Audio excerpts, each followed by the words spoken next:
El diezmo, 10ª parte de los ingresos de una persona, para la Iglesia.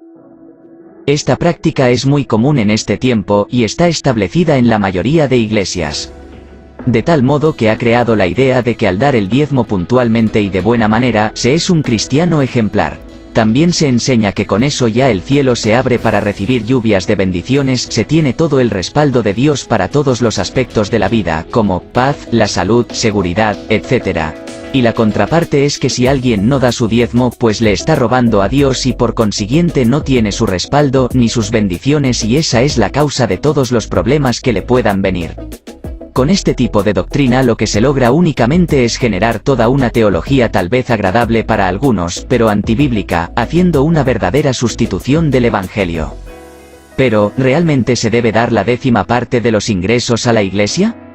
Veamos lo que dice la Biblia. En el Antiguo Testamento, este tema lo encontramos 2 veces en el libro de Génesis, pero no como un mandamiento, estatuto o norma, sino, más bien como una acción realizada libremente por Abraham y Jacob, mostrando así que era una práctica común entre varias naciones. Luego se encuentra en los libros de Levítico, Números y Deuteronomio. Allí, sí, como estatuto para el pueblo de Israel, es decir, como algo obligatorio, y luego encontramos este tema en los libros de Crónicas y Malaquías.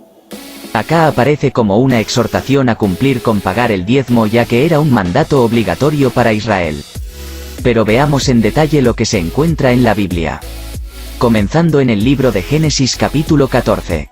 Allí se encuentra el relato donde Abraham dio el diezmo de un botín, es decir, la 10ª parte de lo que consiguió en una batalla. También en Génesis 28 se encuentra el relato de cómo Jacob hizo un voto a Dios en el que le hace un ofrecimiento, si lo bendice, si lo acompaña, si lo guarda durante el viaje, etc.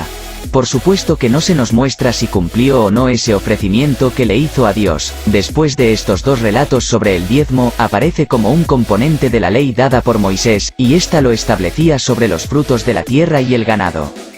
Levítico capítulo 27, versos del 30 al 33, y Números 18, versículo 27. Era entregado en su totalidad a los levitas para el sostén de ellos y el culto. Números 18, versos 21 al 32, Deuteronomio capítulo 12 versículos 17, 19, 22 y 29, también capítulo 14 verso 22. Esta práctica decaía a veces, mereciendo amonestaciones, segunda de Crónicas 31 versos 4 al 12, Malaquías 3 versículos 7 al 11. Estas amonestaciones solían ser oídas y obedecidas, segunda de Crónicas 31 verso 11. Al observar el Nuevo Testamento se puede notar con facilidad que allí no hay nada que nos dirija a llevar a cabo esta práctica.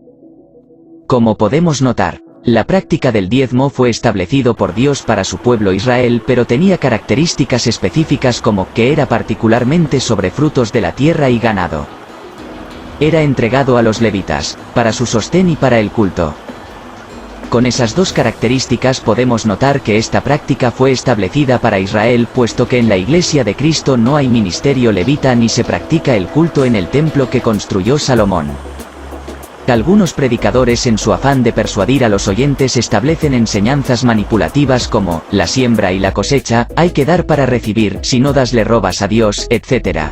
También comparan la Iglesia con Israel, dando por sentado que si el diezmo aplica a Israel también debe cumplirlo la Iglesia, pero curiosamente no enseñan a cumplir los demás estatutos de la ley, poniendo en evidencia que el mayor interés no está puesto en la edificación y la perseverancia de los creyentes, sino en el tema de los ingresos económicos.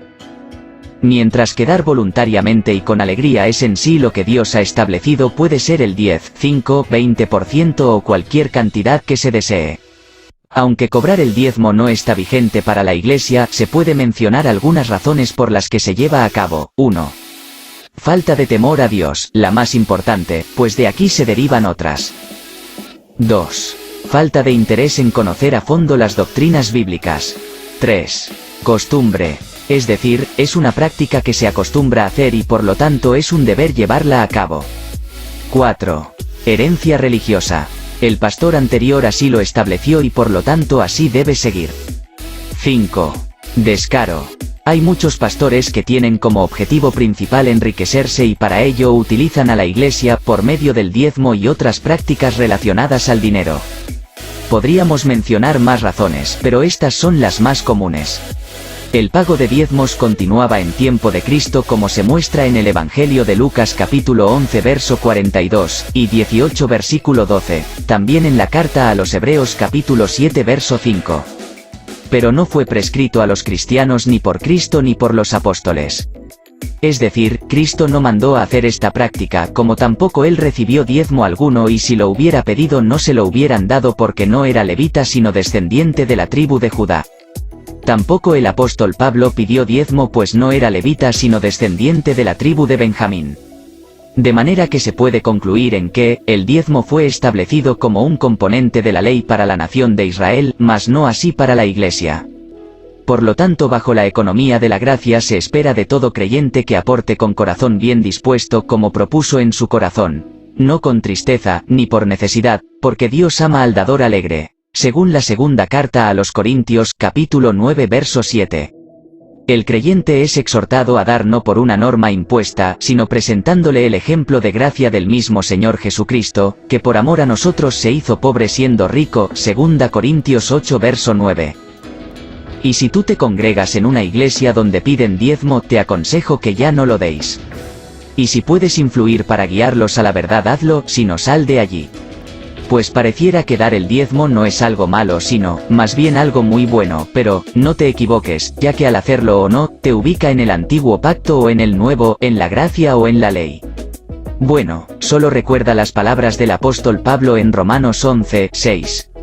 Y si por gracia, ya no es por obras, de otra manera la gracia ya no es gracia.